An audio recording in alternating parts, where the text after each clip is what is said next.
নিজ নিজ ক্ষেত্রে অসাধারণ অর্জনের মাধ্যমে দেশের জন্য অনবদ্য ভূমিকা রাখার স্বীকৃতি স্বরূপ জাতীয় পর্যায়ের সর্বোচ্চ সম্মাননা প্রেসিডেন্সিয়াল মেডেল অফ ফ্রিডম পেয়েছেন দেশের ১৯ জন বরেণ্য ব্যক্তিত্ব।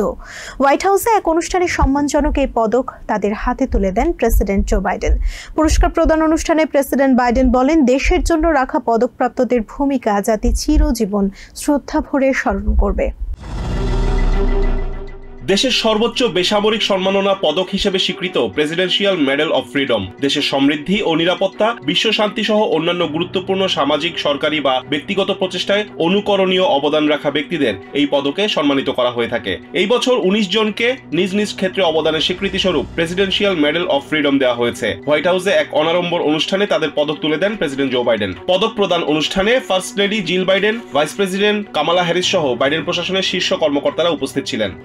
We have another extraordinary honor to bestow on the nation's highest civilian honors. পদকপ্রাপ্তদের মধ্যে অন্যতম আলোচিত কয়েকজন ব্যক্তিত্ব ছিলেন যারা নিজেদের কাজের কারণেই ব্যাপক পরিচিত। আলোচিত ব্যক্তিদের মধ্যে ছিলেন নিউ ইয়র্ক সিটির সাবেক mayor Michael Bloomberg, congressman James Clyburn, সাবেক সেনেটর এলিজাবেথ ডোল, সাবেক ভাইস প্রেসিডেন্ট আল গোর, জলবায়ু বিষয়ক বিশেষ দূত জন কেরি ও সাবেক হাউস স্পিকার ন্যান্সি পেলোসি। এছাড়া নিজ নিজ ক্ষেত্রে অবদানের জন্য পদক পেয়েছেন ফাদার গ্রেগ বয়েল, সাংবাদিক ও টেলিভিশন ব্যক্তিত্ব ফিল ডোনাহু, আইনজীবী ক্ল্যারেন্স বি জোন্স, জনপ্রিয় সাঁতারু ক্যাথলিন জেনেভিভ ব্লেডেস্কি, শিক্ষাবিদ ওপল লি, দেশের প্রথম হিস্প্যানিক নারী নভোচারী এলেন ওচা, ডেলাওয়ারের জ্যোতির্বিজ্ঞানী জেন রিগবি, শ্রমিক নেতা টেরেসা রোমেরো, অধিকার কর্মী জুডি শেফার্ড ও অভিনেত্রী মিশেল ইয়োহ has shattered stereotypes and glass ceilings to enrich and enhance American culture. এছাড়া ৩ জন মরণোত্তর পদক পেয়েছেন। তারা হলেন মেডগার উইলি এভার্স, নিউ জার্সির সাবেক সেনেটর ফ্র্যাঙ্ক লুটেনবার্গ এবং ক্রীড়া তারকা James Francis Thorpe. He was an All-American at Santa Clara playing football back in. দেশের প্রথম নারী হাউস স্পিকার ন্যান্সি পেলোসির অনবদ্য ভূমিকার কথাও বিশেষ করে উল্লেখ করেন president.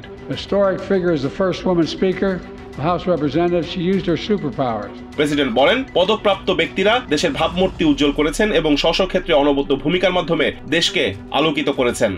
Make them shorter and shorter and shorter. There's so much more to say about each one of them. But we'd be here for 12 hours. Rizwan Kader, TVN 24 news desk.